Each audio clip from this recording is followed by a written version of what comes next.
और इस बीच बड़ी खबर आपको बताएं, यूएपीए के तहत 23 आतंकियों की लिस्ट जारी की गई है। इससे ज्यादा इंपॉर्टेंट क्या होगा कि तालिबान भाईजान के लिए उन्होंने अपने डिफेंस में बजट रख लिया। चीमा साहब, इससे बड़ा स्टेप क्या होगा?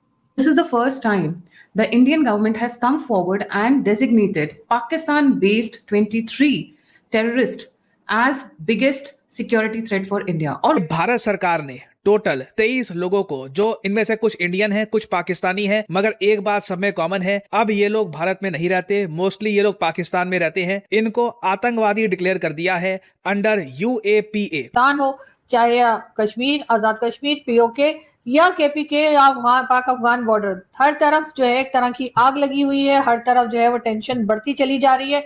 लेकिन हमारे लोग जो है वो बजाय उसको किसी तरीके से अकल लगाकर और बातचीत के जरिए, डायलॉग के जरिए उस मसले का हल निकालने के बजाय जब जोर जबरदस्ती और अपने आप को बहुत पावरफुल समझने लग जाते हैं, तब यही होता है जिस तरह के अटैक्स इस वक्त बलूचिस्तान में हो गई है। इस वाक़े ने इब्तिदा कर दी है। किस चीज़ की इब्तिदा? ये जो एक टूटने का अमल है, ये जो सिस्टम जो चल रहा है, ये इसके टूटना, ये जो पंजाब गवर्नमेंट और ये जो सारा मामला, जिस तरीके से इस मामले पर मट्टी डालने की कोशिश की गई है। टोटल जो आतंकवादी डिक्लेयर किए हैं दुनिया भर में यूएपीए एक्ट के अंडर, ये नंबर अब पहुंच चुका है 80 तक। तो टोटल आप अगर देखें तो अननोन मैन के सामने टारगेट है ये 80 लोग। ये लोग भारत को नुकसान पहुंचाने का काम कर रहे हैं, आतंकवादियों की रिक्रूटमेंट करना, उनको ट्रेनिंग देना, भारत में इन्फिल्ट्रेशन करवाना। जब तक मोदी साहब जिंदा हैं और 10 साल जो उन्होंने जहर दिया है, 15 साल, 10 साल मजीद लगेंगे इस इनके जाने के बाद उस वैनम को सेटल होने। लिस्ट में जैश और लश्कर के आतंकी शामिल हैं। यूएपीए के तहत 23 आतंकी नामजद किए गए हैं। जी नहीं जी, वो तो हाफिज सईद तो ना टेररिस्ट है, ना ही उसने कुछ गलत किया है, और कई तरफ से हम जो है वो भारत के कई इल्जाम। नमस्कार दोस्तों, जय हिंद। भारत सरकार ने आतंकवाद के खिलाफ एक बड़ा सख्त कदम उठाया है, जिसके तहत पाकिस्तान में मौजूद अननोन गनमैन का काम और आसान हो गया है। दरअसल गृह मंत्रालय ने एक नोटिफिकेशन जारी करके 23 आतंकियों को यूएपीए के तहत आतंकवादी घोषित कर दिया है। इन सभी 23 नामों को यूएपीए की चौथी अनुसूची में शामिल किया गया है। इनमें से ज्यादातर आतंकी जैसे मोहम्मद और लश्कर तैयबा से जुड़े हुए हैं और पाकिस्तान या पाकिस्तान के कब्जे वाले कश्मीर में रह रहे हैं। इस लिस्ट में मौजूद इलियास कश्मीरी, मोहम्मद मुजाद्दिक, मुफ्ती मोहम्मद असहर खान और हाफिज अब्दुल शुक्र जैसे नाम शामिल हैं, जिनका नाम 2016 और 22 में हुए भारत में हुए अटैक में आया था। लश्कर तैयबा से जुड़े अब्दुल फारूक और हाफिज खलीद वालिद को हाफिज मोहम्मद शहीद के करीबी बताया जाता है। सबसे चौंकाने वाला नाम मोहम्मद शहीद फैसल उर्फ उर्फ जाकिर का है। वो लश्कर तैयबा, अलकायदा और आईएसआई से जुड़े मॉड्यूल में संबंध रखता है। यानी भारत सरकार ने अननोन गनमैन को पूरी लिस्ट दे दी है, जिनका नाम पाकिस्तान से कभी भी आना शुरू हो सकता है। स्ट्रैटेजी चेंज, कहा जहां डिफेंस खेल रहे थे वहां ऑफेंस पे आ गए हैं। जहां अननोन गनमैन को अनलीश कर दिया गया है, पूरी तरीके से अपने एसेट्स को अनलीश कर दिया गया है, वहीं यूएन में भी इनको काउंटर किया जा रहा है। तो यूएन में एक हमेशा से रहता है कि यूएन के अंदर पाकिस्तान अपनी बढ़त बनाने की कोशिश करता है, पर क्या है, इन ऑर्गेनाइजेशंस की वैल्यू खत्म होती जा रही है। तो अब भारत के अंदर इनको लेकर स्ट्रैटेजी चेंज की गई है। क्या है ये strategy? And this is the first time the Indian government has come forward and designated Pakistan-based 23 terrorists as biggest security threat for India. और उसके साथ साथ कई सारे और भी चेंजेस आए हैं। बहुत इम्पोर्टेंट मुद्दा है ये। देखिए, बड़ी खबर निकल के आई है कि 23 टेररिस्ट्स को इंडिविजुअली बैन किया गया, और जिसमें 17 जैसे आपने बोला पाकिस्तानी नेशनल्स हैं, 6 इंडियन नेशनल्स हैं, पर ऑपरेट पाकिस्तान से कर रहे हैं। सो अब ये है जो यूएपीए है, अनलॉफुल एक्टिविटीज प्रिवेंशन एक्ट, ये कोई नया नहीं है ना, 1967 में बना था ये, अगेंस्ट सेसेशनिस्ट मूवमेंट्स। ओके, पर वो चल रहा था, ऑर्गेनाइजेशंस बैन होती थी वर्ल्ड ओवर भी, जैसे यूएसए है, ये आप ले लीजिए, अलकायदा को ले लीजिए, एलईटी को ले लीजिए, जैश ए मोहम्मद को ले लीजिए।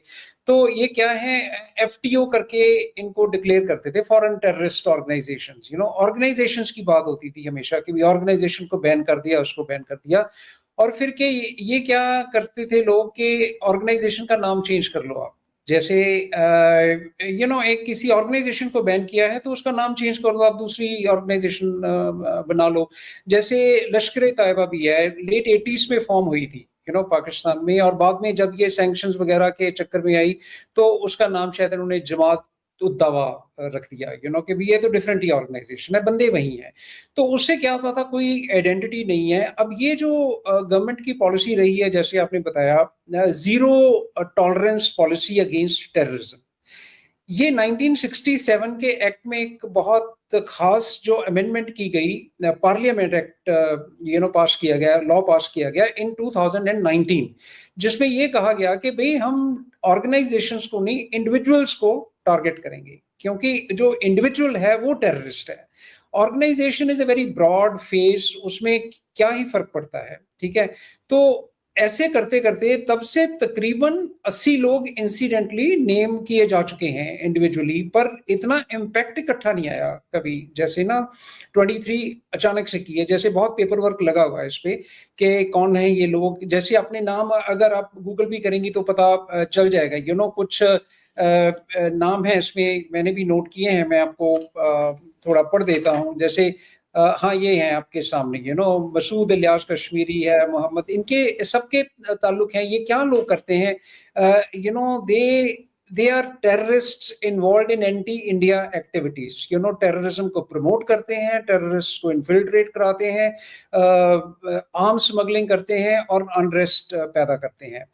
अब इनको इंडिविजुअली टारगेट करने का क्या फायदा होगा कि जब किसी ऑर्गेनाइजेशन को आप बैन करते हो, जैसे मैंने बताया, किसी इंडिविजुअल पे कोई फर्क नहीं पड़ता है, पर अब जो इंडिविजुअल्स नेम करके आप आगे लेके आएंगे, उनको एक्सपोज किया जा सकता है, उन पे इंडिविजुअली बैन्स लगाए जा सकते हैं, उनको कई इसके फायदे हैं जो मैं आपको गिनाता हूँ जस्ट एज ए कि क्या इसका आइडिया है। देखिए, एक तो ऑपरेशनल मोमेंटम बनता है। जैसे आप इंडिया की सिक्योरिटी फोर्सेस है, देखो हमारे J&K में 5 डिवीजन लगी हुई हैं।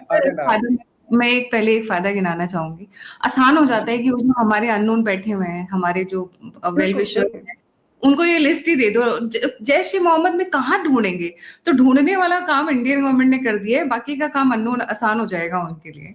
जी हाँ, वो हम चलो लीगल तरीके से बात करते हैं, ठीक है।